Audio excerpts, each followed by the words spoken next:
Ces 70 dernières années, la reine Elisabeth II a vu la monarchie britannique évoluer plus qu'aucun de ses prédécesseurs.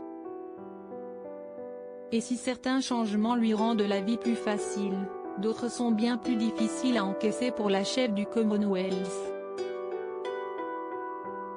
À commencer par le divorce. Ces 25 dernières années, la reine Elisabeth II a vu 3 de ses enfants divorcer. Sa fille, la princesse Anne, s'est d'abord séparée de son époux, Mark Phillips, en 1992.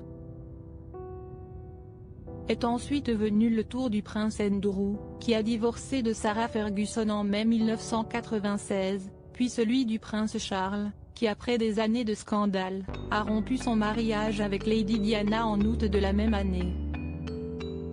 Dans la biographie Queen of Our Time, The Life of Queen Elizabeth II, dont la publication est attendue le 5 avril prochain, l'écrivain britannique Robert Hardman explore l'impact de ces nombreuses séparations sur le moral d'Elizabeth II. D'après un ancien membre du personnel de la famille royale, la souveraine aurait éprouvé une grande peine suite aux échecs successifs des unions de ses enfants. Stoïque, comme elle l'est toujours, la reine a trouvé les conversations sur le divorce très contrariantes, écrit Hardman. Un ancien membre du personnel se souvient que, de temps en temps, elle exprimait son désespoir. Ça l'atteignait bien plus qu'elle ne voulait bien le montrer. Je lui ai dit madame, ça arrive partout.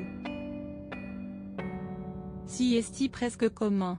Mais elle me répondait simplement, 3 sur 4, avec tristesse et exaspération. Il ne faut pas sous-estimer la douleur qu'elle a ressentie.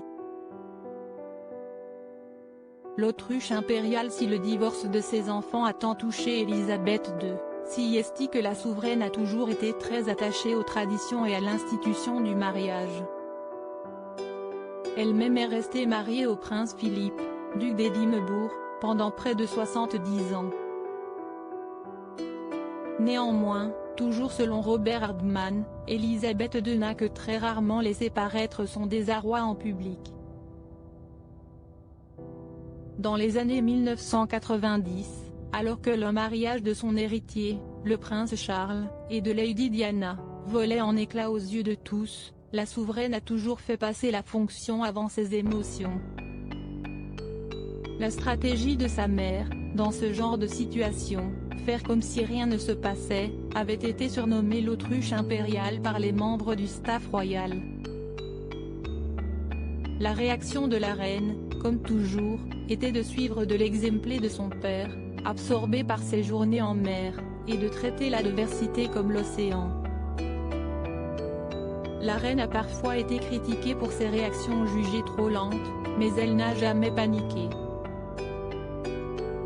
En temps de crise, elle reste toujours très calme, conclut-il. Loading widget.